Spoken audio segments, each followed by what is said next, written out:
Greetings, salutations, and words of goodwill. For those of you who might be waiting for my next installment in my Early Christian Heresies series on monophysitism, I apologize for the delay. I went about finishing it a few weeks ago and came across a section of the Second Council of Constantinople, which I hadn't either read closely enough before or hadn't quite struck me the way that it did. As a consequence, before finishing that video, I need to read it in Greek. And COVID has made it hard for me to even get a copy of it, at least one that's legible. The few that I found online, I can't make out the letters because they're scans and they're not spectacular scans. So this video is going to be very, very different. I do hope to finish that series, but it's just put a delay on it. But what I wanted to focus on today is actually the relationship between science and ethics that has developed as a consequence of the COVID pandemic. Now, I really don't want to take a side one way or the other in this particular video. I have my opinions. I'm not concerned or worried about sharing them. It's just that whether or not I fall on one side or another of the various debates and disagreements that have resulted is really irrelevant to the point I want to make here. And so I don't want to muddy the waters by taking a position one way or the other. Now, what do I mean by this?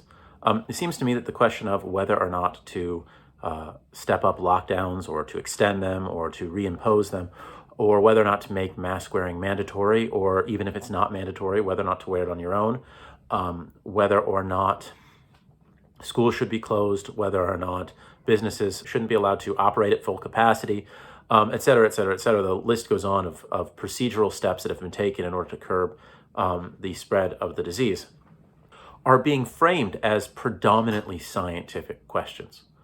And so what you have is one group of people saying, well, we should trust the scientists because they're the experts, and this is a scientific question, and so they should have the final say in the answer.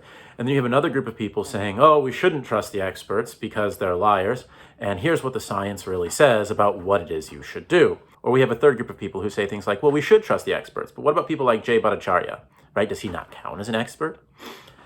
The problem with all three of these lines of reasoning is that the question of whether or not we should be doing any of those lists of things is not a scientific question. No doubt it's a question that should be informed by science. But the question itself is not a scientific one. In fact, it's an ethical/moral question, depending on how you want to define those two words.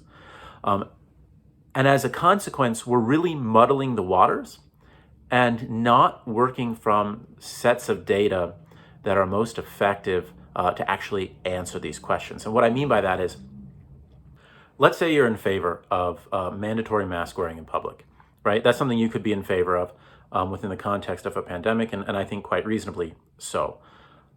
By forcing the argument into a scientific sphere, what you force people to do who disagree with the procedure, almost certainly not for scientific reasons, is to deny the effectiveness of mask wearing, which they may not otherwise actually want to deny, right? You could maintain agreement on the scientific question of whether or not it's effective, and at the same time disagree about whether or not it ought to be worn. Conversely, if you are adamantly opposed to wearing masks in public, is based on principles that are only tangentially related to the scientific question itself. And as a consequence of allowing your opposition to frame the question within the context of scientific expertise, what you're actually doing is allowing them to frame the question in a way that has absolutely nothing to do with what you're really talking about. And so people who disagree with you are less likely and less able to see the point that you're actually trying to make. Now, why is it that this is an ethical question or a moral question and not a scientific question? Well, in order to answer that, we have to ask ourselves, what sort of thing can be a scientific question? And what sort of thing is a moral question? And the answer to that is this. Science deals only with positive questions, whereas ethics deals only with normative questions. Now, what's the difference between those two things? Simply put, positive questions concern themselves with what actually is. That is to say, what was in the past, right? What is happening right now, or what will happen in the future if certain things are done. Whereas normative questions concern themselves with what ought to be done, with what should be done. In other words, positive questions say the way things are, and normative questions say what you ought to do in relation to the way things are. And for those of you who are interested in a more detailed explanation of this, I highly recommend Bacon's Novum Organon, which is sort of the seminal work in the scientific method, which lays out this fact pretty clearly. However, let me give a simple explanation of why it is the case, and then maybe an example of the consequence of the fact that it is the case. Okay, so why would it be the case? Well, to give a very simplistic explanation of the scientific method, basically what's happening, you've got some element of the world around you that you're testing. And basically what you do is you put that element of the world in a number of different circumstances, which sort of become the if part of an if-then statement. And then you see what happens under each of those circumstances and record your observations. Those observations will fill in essentially the then statement. If you do this, then that will happen, right? And what you're attempting to formulate there are laws of the universe, the way that things will always behave in the future, and therefore you can extrapolate backwards the way that they did behave in the past. But your conclusions are always going to be about the then part of the statement. And the then part of the statement is always going to be something that's happening right then at the moment. It will never be, it can never be something that should happen.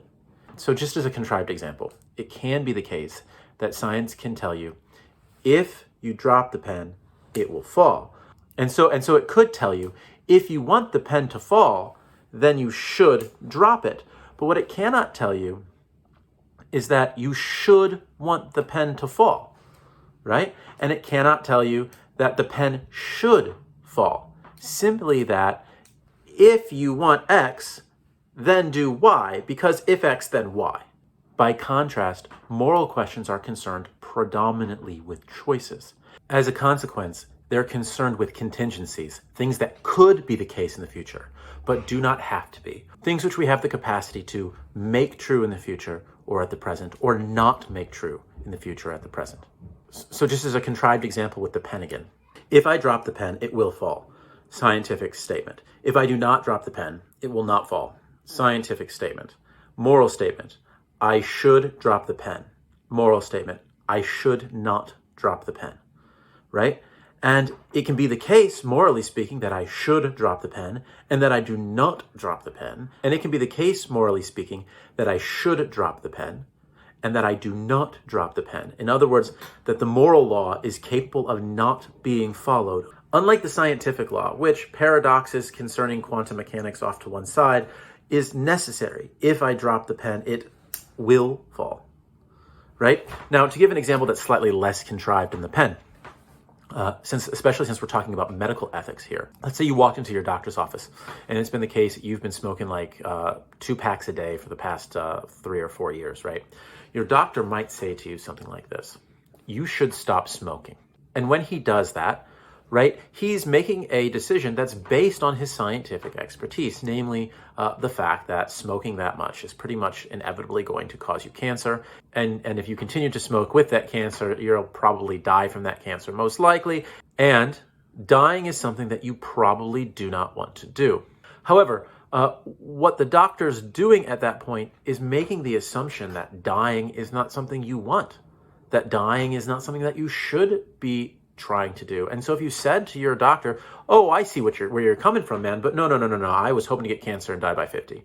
Then if your doctor were going to stick simply with the science, you might say, then his response would be, oh, okay, well then I think that you should switch to this brand because that brand is far more carcinogenic and you're more likely to die as a consequence of smoking it, right? Or he might say, man, you need to pick up like 2 more packs a week because at this rate, you're probably going to die at 60 of cancer. When the doctor, instead of doing that, says to you, man, are you okay? Is there something in your life that's going on that's causing you to want to die? Maybe we should talk about this, right? And because I really don't think that prolonged suicide is a good plan. He's left the scientific realm behind and has entered into the moral sphere of where it is that your goals should be in life, and the morality of trying to kill yourself over an extended period of time with a carcinogenic element, right? And I'm not saying that doctors shouldn't do that.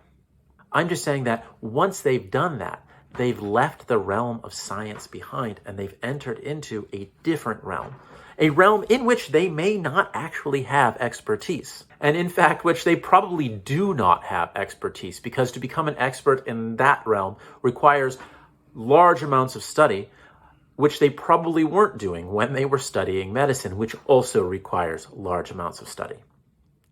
At the very least, we have no guarantee that they have studied these things coherently. And so my deep concern, amongst other things, with the whole situation that COVID has brought up in the country is predominantly this question of how is it that decisions ought to be made, right? Because they're not scientific by their nature at all. It is possible for two people to agree entirely on all of the statistics that a medical scientist has the expertise to give us, and at the same time disagree on what should be done as a consequence of those scientific statistics, because they disagree on the underlying moral principles. And so my appeal to people out there is to, whether you're in favor of more stringent tactics or in favor of dialing those tactics back, or you simply want to leave them where they're at, have that conversation within the context of a moral framework, right? And make the justification within the context of moral decision-making. Because the last thing we want to do is take the conclusion-making process in the field of ethics and hand it over to a group of people who happen to be experts in a field that is only vaguely tangentially related to it, and which field has no means by which to make decisions in ethics. Because what we'll end up doing is making horrible ethical decisions. Now, it might be a good place to stop, but I wanted to add one other point. When you have this moral decision-making process, what you have to remember is that moral laws are as universal as scientific ones. That is to say, even though they concern themselves with contingencies, it's still the case that they involve if-then statements, right? And so if you are proposing a certain then, realize what you're doing is you're creating a circumstance where in the future, people will say, anytime the if happens, then this is what we're going to do, right? And you need to know what the if is, which is mandating your then, namely how we should react to this circumstance. If you don't have the if spelled out very specifically in your mind in a generalized manner, then may I suggest that you are not equipped to be making then suggestions. Anyway, thanks guys. God bless and have a great day. Bye.